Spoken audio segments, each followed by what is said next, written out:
안녕하세요. 건강 365 아나운서 최인경입니다. 관절이 있는 곳이면 어디나 관절염의 위험은 있는 걸까요? 발목에도 관절염은 생길 수 있어서 발목 관절염으로 불립니다. 발목을 잘 접지르는 분들에게 발목 관절염의 위험이 높은 걸까요?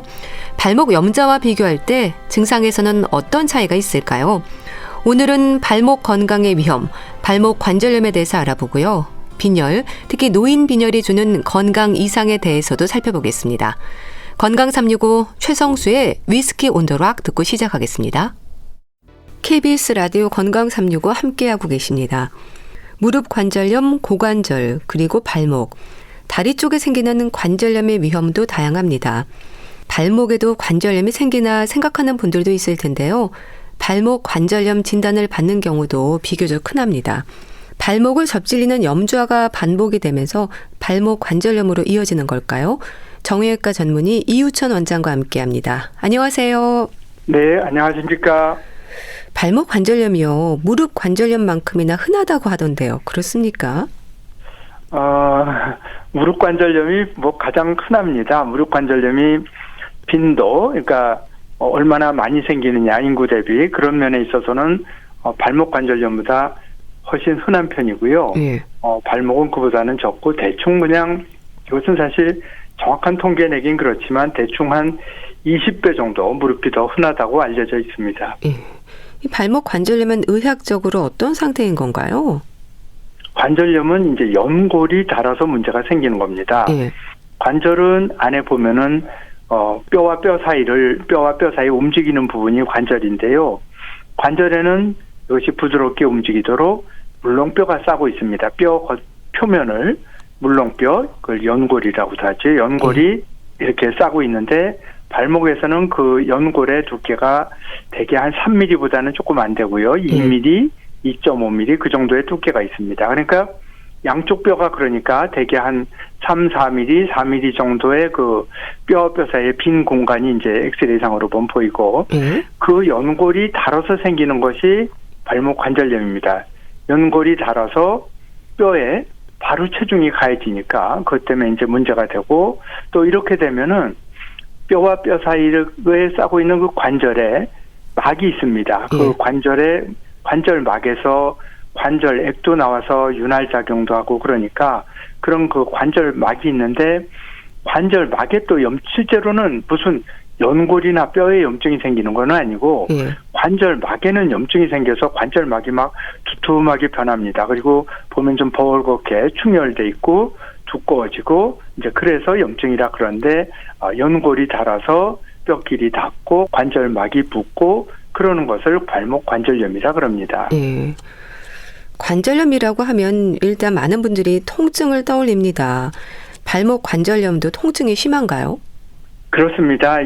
발목 관절은 조그마니까 통증이 별로 무릎 관절이 좀 더 크지 않습니까? 그래서 무릎 관절만큼 심할까 그렇게 생각하실 수 있는데, 발목 관절염은 무릎 관절염보다 생기는 분들이 이 숫자는 좀 적지만 정도는 굉장히 심한 분들이 많습니다. 그래서 무릎은 웬만큼 관절염이 심해도 그냥 별 증세 없이 또는 약을 먹는다든지 그 안에 주사를 맞는다든지 그래갖고 지내는 분들도 많은데, 발목 관절염은 대개 생기면은 통증이 굉장히 심한 경우가 많습니다. 근데 발목을 잘 접질리는 분들이 있잖아요. 그럴 때마다 치료받고 회복하고 반복을 하는데 이런 경험들이 쌓이면서 발목 관절염의 위험으로 이어지는 건가요?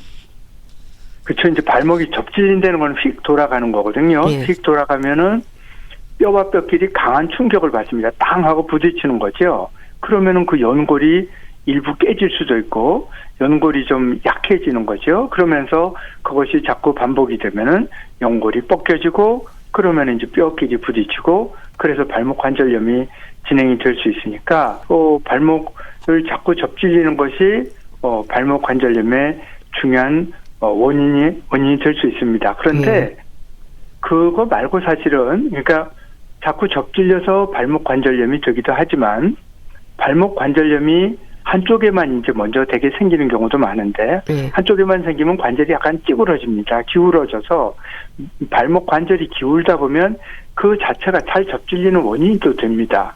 그러니까 관절염이 잘 접질리는 걸 악화시키고 예. 잘 접질리면 또 발목 관절염을 악화시키고 서로 이렇게 악순환이 되면서 발목 관절염이 심해지는 경우가 많습니다. 예.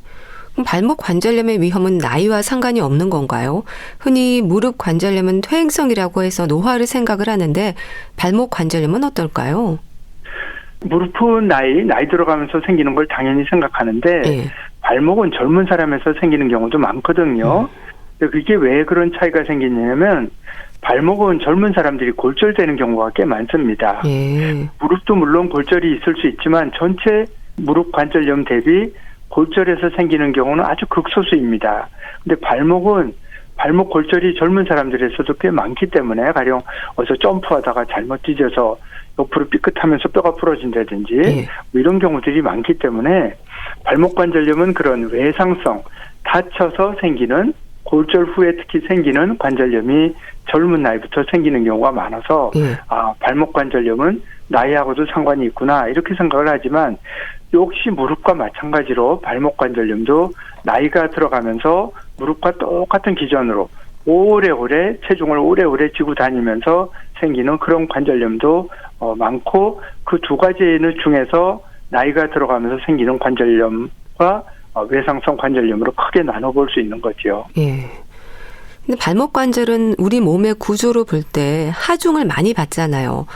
발목 관절에 문제가 생기면 몸의 균형이라든지 또 다른 위험으로도 이어질 수 있을 것 같은데 그런가요? 그렇습니다. 이게 발목 관절염은 발목 관절은 실제로 우리 체중 받는 면적이 아주 작습니다. 발목 이렇게 코트로 보면 코도 실제로 그 체중을 받는 뼈의 면적은 제가 지금 정확히 기억은 안 나서 그저 한 2.5 곱하기 2.5cm 그러니까 뭐 10제곱센티미터가 채 안 되는 부분에 항상 체중을 받고 있기 때문에 그것이 단위 면적당 굉장히 그 강한 압력이 가해지고 있습니다. 그러니까 체중이 60kg만 요즘엔 뭐 100kg도 많으니까 그런 분들 그렇다고 그런 분들이 발목뼈가 아주 크고 넓은 거는 아니거든요. 그래서 이 구조라든지 그 연골에 일단 조금만 이상이 생기면 연골에 이상이 잘 안 생겨서 다행이긴 한데 좀 다쳐서 이상이 생긴다든지 그러면은 발목 관절염이 생기고 그럼 발목이 틀어지죠. 그럼 뒤꿈치가 안으로 틀어지면서 뭐 발목이 틀어지면은 무릎 그 위에까지 또 허리까지 쭉 영향을 미칠 수 있겠습니다. 네, 발목 관절염이 양쪽으로 모두 올 수도 있지만 한쪽으로만 생길 수도 있잖아요. 그래서 문제가 되는 경우도 있겠어요.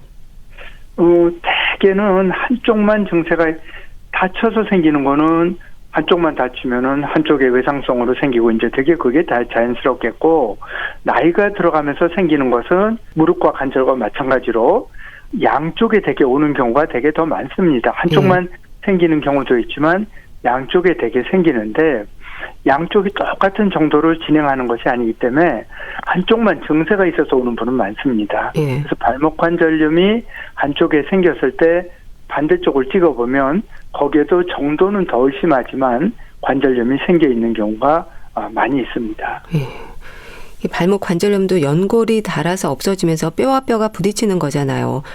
그러면서 염증이 생긴다는 건데 증상은 어떻게 나타나는 건가요? 그 뼈와 뼈가 부딪히면은 그 자체가 아픕니다. 뼈에는 신경이 있습니다. 그러니까 연골이 웬만큼 닳아서는 연골 자체는 신경이 없기 때문에 증세가 없습니다. 근데 뼈가 눌리면 뼈는 고기의 끝까지 신경이 가 있기 때문에 그 자체가 아픕니다. 그래서 첫째 아프고 그 주변에 관절 안에 있는 관절막이 막 붓고 염증이 생기고 거기에 염증이 생겨서 그것이 아픈 원인이 됩니다. 그러니까 관절막에 염증이 생기면 관절막 자체가 두꺼워지니까 발목이 붓고 또 거기에서 이런 물이 막 나옵니다. 액체가 그 염증이 생기면은 물이 관절액이 더 많이 나와갖고 겉으로 봐도 좀 붓게 됩니다. 그리고 관절염이 생기면 뼈가 골크기라 그래가지고 뼈가 좀 삐죽삐죽하게 자라납니다. 그러니까 겉으로 봐서는 발목 전체가 퉁퉁하게 붓고 커지고 아프고 그런 증세가 생깁니다. 그럼 발목 관절염으로 인해서 무릎이나 허리 통증이 생길 수 있다는 말은 맞는 건가요? 그렇습니다. 가령 무릎 관절염이 있어도 발목이 또 불편할 수도 있고, 예. 그런 부분보다는 이제 발목 관절염이 있어서 발이 이렇게 삐뚤어지면은 자연히 무릎이나 허리 통증도 생길 수 있습니다. 그렇지만은 무릎도 있고, 발목도 관절염이 있고 무릎도 관절염이 있고 허리도 안 좋은 분들도 그렇게 동시에, 왜냐하면 연세가 누구나 나이가 들어가면서 생기는 질환이기 때문에 예. 체중을 지는 부분에 여러 군데 동시에 이런 관절염이 생길 수 있으니까 예. 꼭 내가 발목 관절염이 있어서 발목 그걸 치료하더라도 내가 무릎이 아프면 이것이 발목 때문에 그렇다 꼭 이렇게 얘기는 못하고 무릎은 무릎대로 또 이렇게 자세히 검사를 해봐야 되는 경우도 많이 있습니다. 예. 그러면 초기에 의심할 수 있는 위험 신호의 증상도 있을까요? 발목이 잘 붓는다는 분도 있고요. 또 아프다는 표현도 하시거든요. 그렇죠. 아프고 붓고 뻑뻑하고 덜 움직여지고, 아무래도 부으면 이제 뭐든지 덜 움직이거든요. 예. 이제 그런 것들이 불편한데 처음에는 그냥 조금씩 그냥 그러다가 날이 갈수록 처음에는 이제 많이 가령 내가 등산을 갔다 왔다든지 오래 걸었다든지 그럴 때만 증세가 생기고 예. 점점 이제 시간이 갈수록 더 별로 그 활동을 더 심한 경우에는 이제 아주 단거리 보행에도 상당히 통증이 생기게 됩니다. 근데 통증이 늘 있는 게 아니라 있다 없다 하기 때문에 진단이 늦어지는 게 아닐까 싶기도 한데요. 어떨까요? 다리 그 관절염이 생기는 거는 다쳐서 그런 경우 외상성 관절염이 있지만 그냥 나이 들면서 생기는 거는 대개 형태적으로 원인이 있는 경우가 많습니다. 다리가 생긴 모양이 꼭 발목 모양만 아니고 다리가 위를 봤더니 다리가 안으로 휘었다든지 바깥 방향으로 X자 다리로 휘었다든지 이런 다리 모양이 변형이라고까지는 아니더라도 하여튼 아주 정상적으로 똑바른 것보다는 조금 이렇게 휘어있는 분들이 꽤 있거든요. 그래서 이제 가족 중에서 형제분이나 또 부모 자식 간에 관절염이 어느 분이 증상이 이렇게 내가 관절염이 있다 그러면은, 그런데 나도 좀 증상이 이거 좀 심하진 않은데 증상이 좀 있다 없다 한다, 그럴 때는 그런 형태적인 거는 형제간이든지 부모 자식 간에 비슷할 경우가 많거든요. 특히 그런 분이는 좀 이렇게 증상이 좀 초기에도 검사를 좀 받아보시는 것이 좋을 것 같습니다. 예. 그럼 발목 관절염도 단계가 있는 건가요? 진단을 위해서 어떤 검사가 진행이 되나요?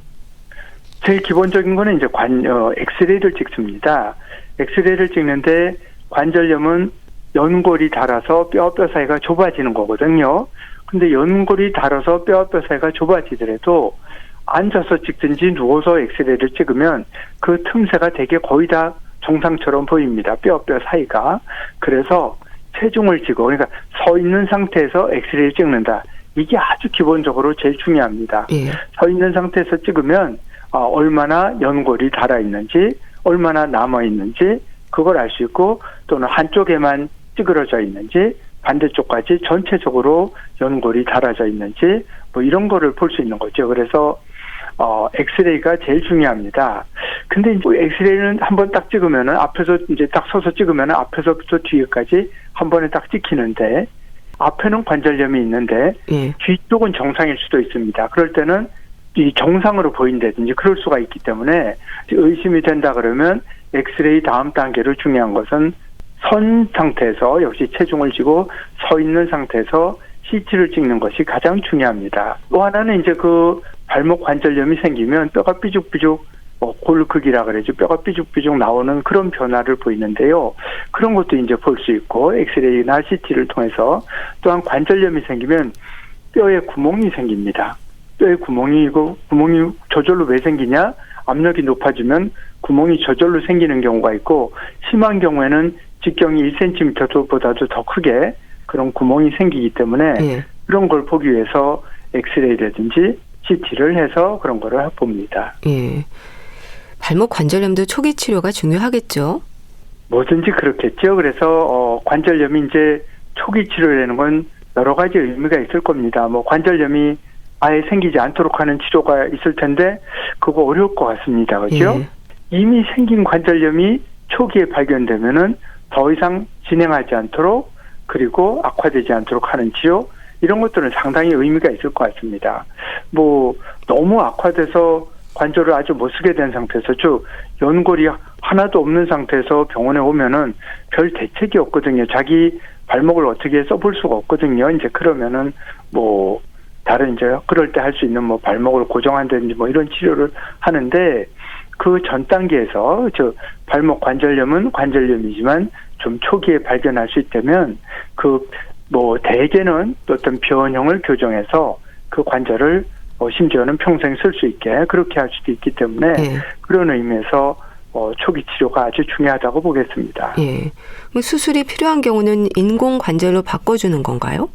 인공관절이라는 수술은 내 연골이 너무나 없을 때, 내 연골이 남아있는 걸로는 도저히 쓸 수 없을 때 하는 말기 관절염에서 이제 하는 거고요. 말기 관절염에 할 수 있는 치료는 관절을 뼈와 뼈를 붙여버리는 겁니다. 관절이 움직여서 뼈가 아픈데 그 관절이 움직이지 않도록 붙여버리면 아플 이유가 없는 거죠. 그래서 관절을 고정을 시키면 관절이 좀 안 움직이니까 불편하기는 하지만, 그래도 발목은 가령 무릎을 고정하는 거는 굉장히 불편합니다. 무릎을 고정하면 무릎을 못 굽힌다고 생각하면 너무 불편하거든요. 겉보기에도 너무 표가 많이 나고. 그렇지만 발목은 고정하는 것도 좋은 치료고, 또 관절 운동을 또 거의 정상에 가깝게 되게 한다, 그런 면에 있어서는 인공관절이 좋은 치료입니다. 그래서 환자의 연령, 그 하는 일, 너무 심한 일을 한다든지 무거운 걸 많이 든다든지 그런 분들은 고정하는 쪽이 좋고, 나이도 좀 많으시고 힘든 일을 좀 덜 한다, 그러면 이제 인공관절로 바꿔주는 걸 권하게 됩니다. 예. 그 수술적 치료가 필요한 상태는 어느 정도까지 손상이 됐을 때인가요? 그것이 이제 의사마다 어떤 환자를, 같은 환자에 대해서 어떤 치료를 해야 된다, 이런 판단이 의사마다 다릅니다. 가령 이 환자는 수술을 하는 게 좋겠다, 이 환자는 좀 더 두고 보는 게 좋겠다. 그것에 대해서 의사마다, 발목이면 발목을 전문하는 의사는 의견이 다 똑같으면 좋은데 그것도 그렇지 않습니다. 의사에 따라서는 요 정도는 나는 두고 보는 게 좋겠다, 요 정도는 내가 지금 이걸 치료를 해봤더니 치료를 하나하나 결과가 나는 비슷하더라, 그러니까 요거는 요 정도 관절염은 좀 더 나빠질 때까지 기다렸다가 인공관절을 하든지 발목 고정을 하는 게 좋겠다, 이렇게 판단해서 거기다가 뭐 일단 증세 완화를 위해서 약을 쓰고 주사 치료를 하고 치료를 하는 의사도 있고, 그러니까 지금 말하는 건 아주 나쁘지 않은 중간 정도 단계의 관절염에 대해서요. 왜냐하면 그 단계에 대해서 치료하는 게 의사마다 의견이 너무 틀리거든요. 그래서 어떤 의사는 연골이 한 반 정도 남아있다 그러면 이거는 더 나빠지지 않는 게 좋겠더라, 그래서 요거는 어떻게 변형을 교정해서 계속 쓰게 하는 게 좋겠다, 뭐 이렇게 해서 수술을 권하는 의사도 있고, 반 정도 남아있는 거는 기다렸다가 더 나빠질 때까지 기다렸다가 뭐 인공관절이든지 하는 의사도 있고, 그렇게 의사들마다 의견이 차이가 상당히 있습니다. 그렇지만 약물이라든가 주사요법 뭐 이런 거는 당장 증세를 좀 덜하게 한다든지 통증을 좀 덜하게 한다든지 이런 의미는 있지만, 약물이나 주사요법이 관절염 자체를 좋아지게 한다든지 악화를 방지한다든지 그런 확실한 근거가 없기 때문에 그 단계에서, 그 중간 정도 단계에서의 치료 선택이 아주 중요하다고 봅니다. 수술 후에도 관리는 필요하죠? 수술 후에 관리에 제일 중요한 것은 인공관절의 관리가 제일 중요합니다. 다른 것들은 뼈가 관절을 아예 고정을 시켜버리면 뼈와 뼈끼리 붙어버리기 때문에 특별한 관리가 필요 없고 마음대로 써도 됩니다. 그렇죠. 인공관절은 잘 움직이긴 하지만 이게 인공관절이니까 뭔가 기구가 들어가 있는 거 아니겠습니까?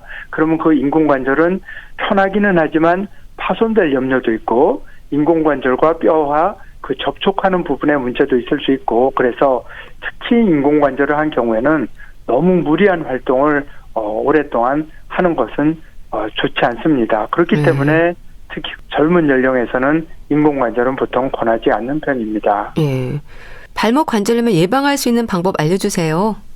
발목 관절염 자체를 예방하는 방법과 일단 발생한 관절염이 악화하지 않도록 예방하는 방법을 구분할 수 있겠는데요. 가장 흔히 얘기하는 것이 잘 접질리는 경우에 그 잘 접질리지 않도록 뭐 재활 운동을 한다든지 또는 수술을 해서라도 접질리는 걸 방지한다든지 이 접질리는 것, 잘 접질리는 것과 이 관절염의 관계를 생각해서 그거를 우선 제일 확실한 방법 중에 하나라고 할 수 있겠습니다. 그다음에 이제 관절염을 악화되지 않도록 하는 그것을 악화되는 것을 예방한다.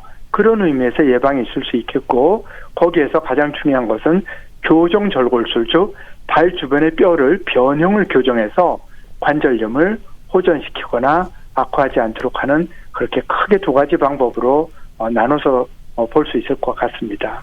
네, 알겠습니다. 발목 관절염과 관련해서 자세히 알아봤는데요. 정형외과 전문의 이우천 원장과 함께했습니다. 감사합니다. 네, 감사합니다.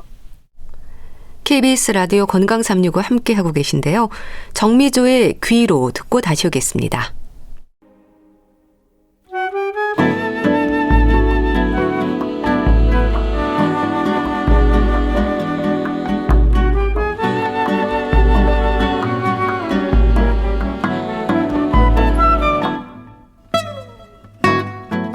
건강한 하루의 시작. KBS 라디오 건강 365 최윤경 아나운서의 진행입니다. KBS 라디오 건강 365 함께하고 계십니다. 노인 건강에서 빈혈의 위험이 지적이 됩니다. 특히 저체중 노인들의 많은 경우가 빈혈이라는 얘기가 있는데요. 저체중 노인의 빈혈 어떻게 이해하면 될까요? 대한의사협회 백현옥 부회장과 함께합니다. 안녕하세요. 네, 안녕하십니까. 빈혈, 노인 빈혈, 저체중 노인의 빈혈 어떻습니까? 각각 다르게 이해돼야 하는 부분인가요? 노인 빈혈을 얘기하다 보니 이게 다 분리해서 얘기하게 되네요. 예. 빈혈은 우리 혈액에 붉은색을 특징 짓는 적혈구가 부족하다. 일종의 질환을 의미하는 거고요. 예.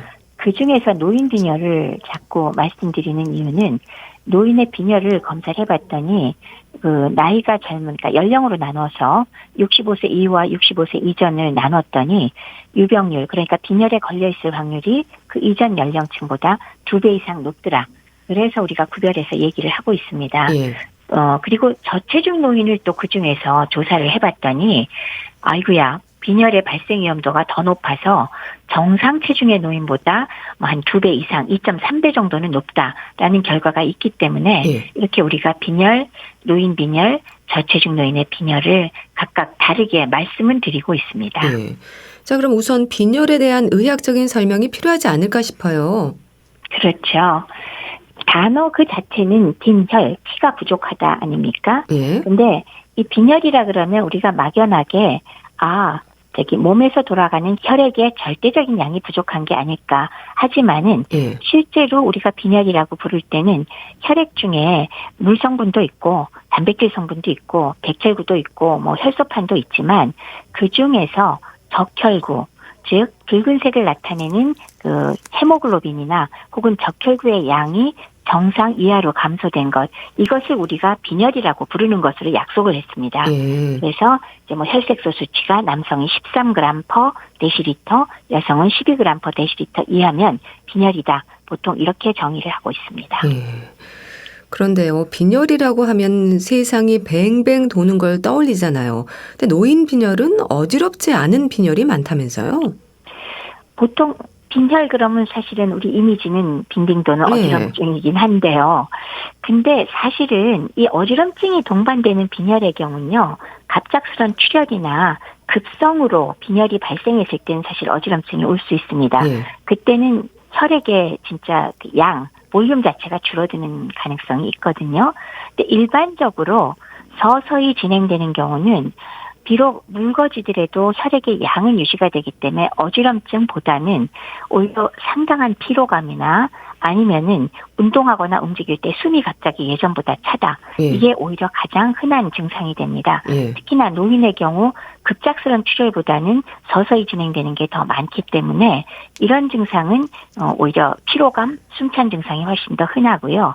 결국 그 이유는 산소를 운반하는 적혈구가 부족하니까 더 많은 혈액을 말초로 보내서 산소를 보내려고 하니까 결국 일하는 심장이 과부하가 걸리는 거죠. 예. 그러니까 조금만 움직여도 숨차고 가슴도 뛰고 심지어는 신부전까지 진행할 수 있으니까요. 예. 그래서 어지럽지 않은 빈혈이 더 많다라는 결론입니다. 그럼 빈혈의 의심 증상으로 지적이 되는 부분이 뭔가요?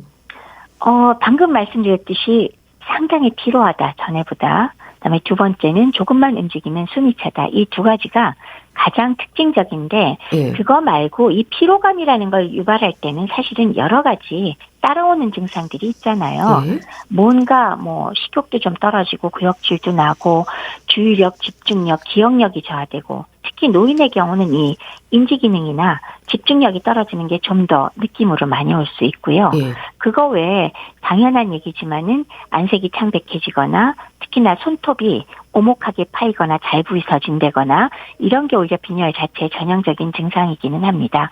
그 외에 가슴이 통증이 있다거나 예. 두근거린다거나 또는 손발이 차갑다 이런 것들 다 동반될 수 있는 증상이 됩니다. 증상이 참 다양한데요. 그러니까 가슴 통증에 부종도 생길 수 있는 거네요. 그렇죠. 아까 말씀드렸듯이 산소를 운반하는 적혈구가 부족하니까 더 많은 혈액을 보내려고 그러면 심장이 일을 더 많이 해야 되거든요. 예. 그래서 조금만 움직여도 숨찬 것도 좋은데 이게 심해지면 심부전증이 오니까 가슴이 아플 수 있고요. 예. 그러면서 혈액순환이 충분하게 안 되기 때문에 여기저기 부을 수가 있다. 그래서 이런 건 심부전의 결과라고 얘기를 할 수가 있겠습니다. 예. 그런데 빈혈의 증상일 수도 있지만요. 이게 다른 질환으로 인한 증상일 수도 있어서 빈혈을 의심하기가 쉽진 않겠어요. 네, 지금 제가 말씀드린 게 사실은 여러 가지 질환에서 다 나올 수 있는 그런 증상이잖아요. 예. 피로감도 웬만한 만성질환 전부 다 피곤하니까요. 알 수가 없고요. 그다음에 숨찬 거는 오히려 빈혈보다는 사실 심부전증이나 아니면 기관지나 폐가 안 좋은 거 먼저 의심하게 되죠. 예. 그래서 쉽게 빈혈을 의심하는 것이 좀 어려울 수도 있기는 있고 또 하나는 나이 드신 분이 꼭 그렇진 않겠지만 여성들의 경우 화장을 좀 하고 매니큐어 같은 걸로 가려버리면 예. 더더구나 이제 한눈에 보아서 빈혈을 알기가 어려우니까 예. 그런 점에서 생각을 해봐야 되는 질환이다라는 거를 염두에 두고 계셔야겠습니다. 그럼 적혈구 안의 혈색소, 헤모글로빈이 감소하는 빈혈 상태가 노인들에게 또 흔한 이유가 뭔가요? 빈혈의 원인이라는 게 우선은 피를 못 만드는 경우가 있을 거고요. 예. 아니면은 적혈구 정상 수명을 가지 못하고 몸 안에서 파괴되는 경우가 있을 거고 또 하나는 잃어버리는 거, 출혈이 있을 수 있을 것이고 예.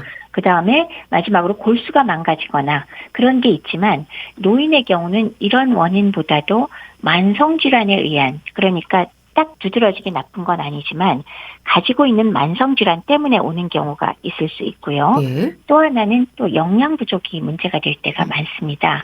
그래서 영양 부족으로 인한 노인의 빈혈이 한 3분의 1 정도를 차지하고 있다고 얘기를 하고 있고요. 예. 그다음에 노인들이 굉장히 많이 갖고 있는 만성질환들이 있잖아요. 당뇨병이라든지 만성 심부전. 예를 들면 당뇨병을 갖고 있으면 1.4배 더 많이 걸려 있고요. 예. 만성 심부전이 있으면 2.5배, 암까지 동반돼 있으면 2.7배 정도 빈혈이 더 많아지니까 크게 봐서 두 가지 원인입니다. 하나는 영양 부족, 하나는 만성 질환이 동반돼 있을 경우가 매우 많다. 이것이 가장 흔한 원인이고 그거 이외에도 원인은 또 있긴 있습니다. 그러니까 노인 빈혈의 원인이 한 가지로 설명이 되는 게 아닌 거네요. 그렇죠. 영양소 부족뿐 아니라 만성질환, 만성염증에 의한 것도 많고 또 노화가 되면서 골수 기능이 떨어지니까 그것과 연관되어서 오는 것도 있고 그러니까 정말 종류가 많습니다. 그런 만큼 노인 빈혈의 경우에는 원인을 찾기 위한 검사도 여러 가지겠어요. 기저질환도 한두 가지는 갖고 있는 분들이 많잖아요. 맞습니다. 근데 그럼에도 불구하고 기본적인 빈혈 원인 검사를 해서 방금 말씀드렸듯이 재료가 부족해서 못 만드는 게 아닌지 아니면 골수가 일을 못해서 못 만드는 게 아닌지 그리고 빨리 파괴되는 게 아닌지 피를 잃어버리는 게 아닌지 이런 것들을 먼저 확인을 해 주시고요. 그리고 동반되어 있는 만성질환 관련 상태를 파악해야 됩니다. 특히나 심부전증이 있으면 한 8% 정도를 차지하는 환자가 심부전으로 인해서 만성질환에 의한 빈혈이 있다고 하니까요.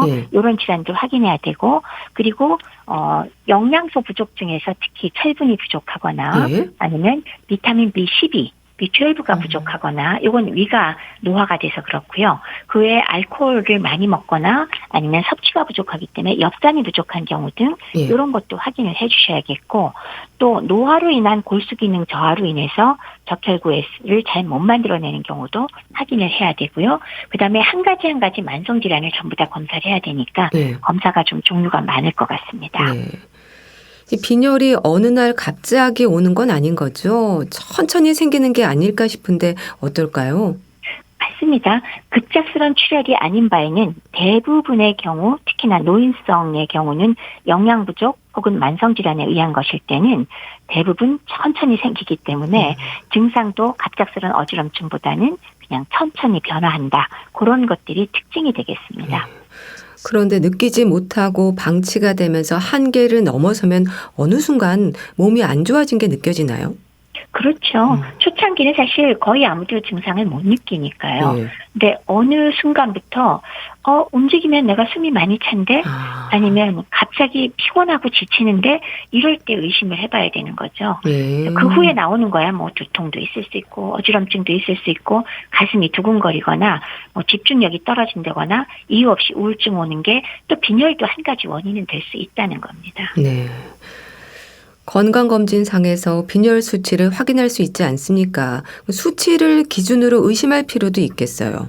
맞습니다. 사실 빈혈이 있는지 없는지 정확히 알려면 혈액 검사로 수치를 확인을 해봐야죠. 네. 우리나라는 독특하게도요. 전 세계에서 가장 건강검진 체계가 발전된 나라 아닙니까? 네. 그래서 검진에는 당연히 기본적으로 빈혈 수치가 들어가 있거든요. 아시는 것처럼 전 국민 대상 국가 건강검진이 2년마다 시행되고 있으니까요.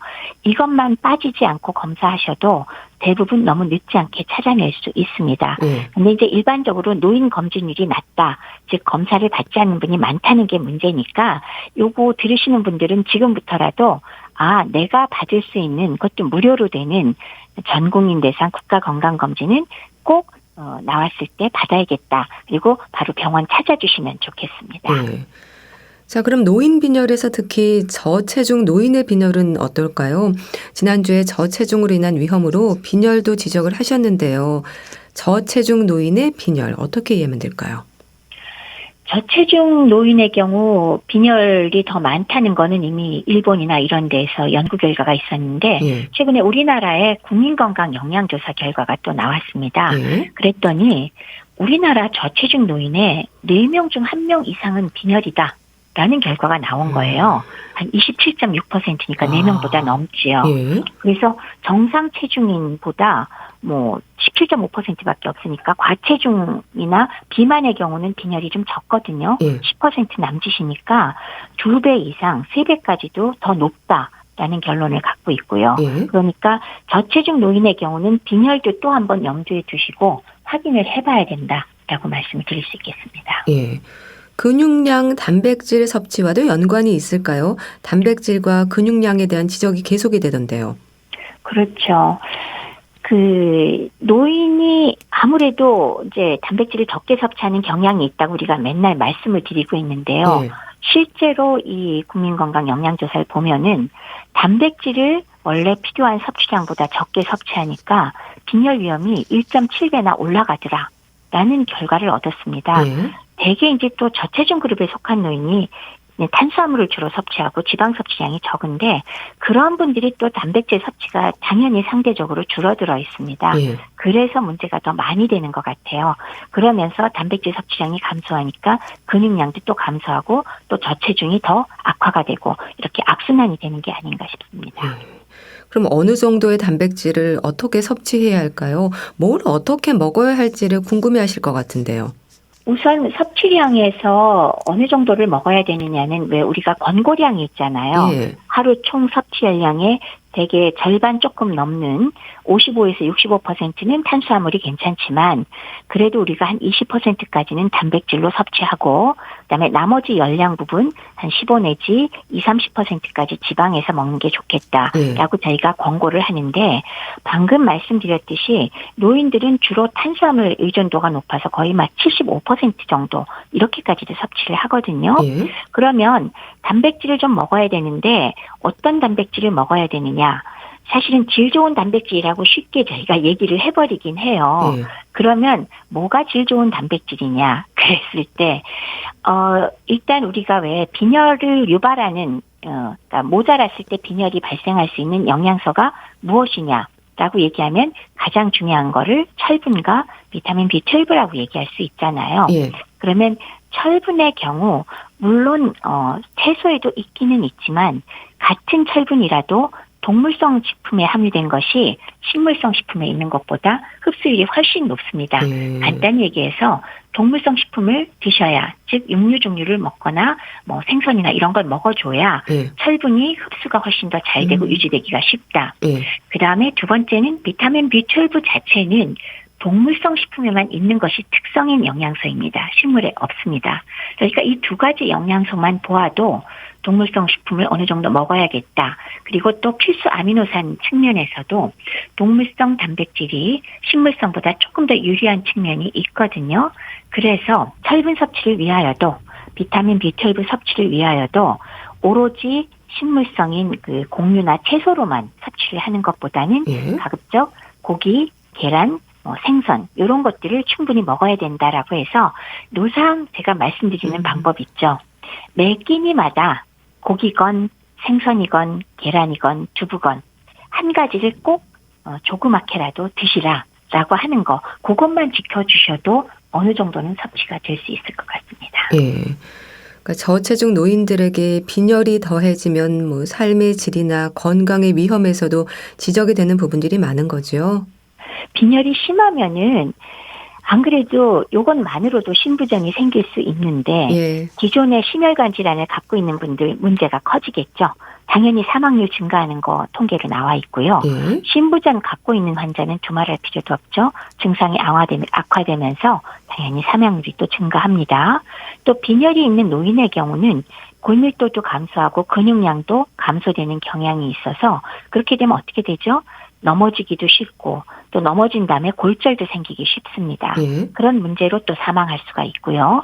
또 운동 부족, 아무래도 근육량이 적고 그러니까 움직이지 않게 되니까 운동 부족이 되면 또 인지 기능까지 저하돼요. 예. 그러면 치매가 더 악화될 수 있거나 우울증에 빠지기 쉽다는 그런 면이 생겨서 총괄해서 병원에 입원하는 횟수도 늘고 입원 일수도 증가하고 사망률도 증가한다. 라는 그런 관계성을 보이고 있어서 네. 신경을 많이 쓰셔서 관리해 주시면 좋겠습니다. 예. 단백질 섭취에 대해서 말씀 주셨는데요. 이 저체중에 속하는 노인들의 식습관도 살펴볼 필요가 있지 않을까 싶습니다. 지방 섭취는 아예 금기시하는 경우도 많지 않나요? 그렇죠. 지방 섭취를 희한하게 이 요새 왜 다이어트 열풍과 함께 지방은 먹으면 큰일 난다는 이상한 분위기가 있는데 예. 물론 지방이 그람당 칼로리는 높지만 우리 몸에서 필요로 하는 필수 지방산도 필수로 당연히 드셔야 하고 그다음에 특히나 저체중 그룹에 속한 노인의 식사 섭취 습관을 보면은 탄수화물 섭취량이 과다하고 상대적으로 지방 섭취량이 굉장히 적거든요. 예. 우리 몸에서 열량을 내기 위한 열량소가 물론 세 가지가 있습니다.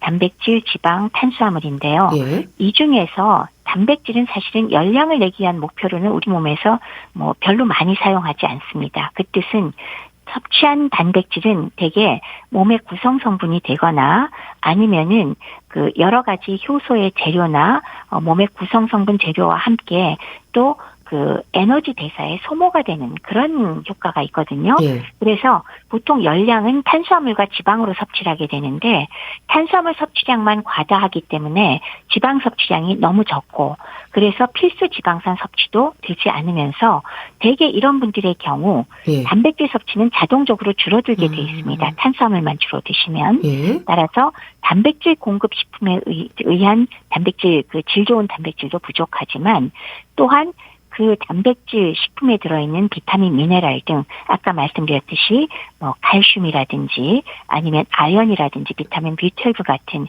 그런 미세 영양소도 섭취가 부족해질 수 있으니까 예. 문제가 매우 많을 수 있습니다. 네.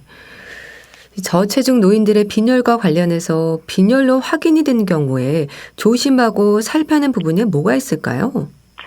빈혈 자체가 기존의 질환을 악화시키는 것은 제가 말씀을 드리긴 했고요. 실제로 이 노인의 빈혈 자체가 또 치명적인 질환을 암시하는 경우가 있거든요. 우리가 가장 치명적이라고 생각하는 병이 뭐가 있겠어요? 악성 질환 있지 않습니까? 그래서 실제로 가벼운 빈혈이 있는 남성 노인의 경우 빈혈이 없는 남성 노인보다는 암 때문에 사망할 위험이 2.3배나 높다고 합니다. 그렇기 때문에 빈혈이 있을 때 이러한 기저질환 중에서도 특히 악성 질환, 위암이나 대장암 이런 것들을 잘 검사를 해서 놓치지 않도록 하는 게 굉장히 중요하고요.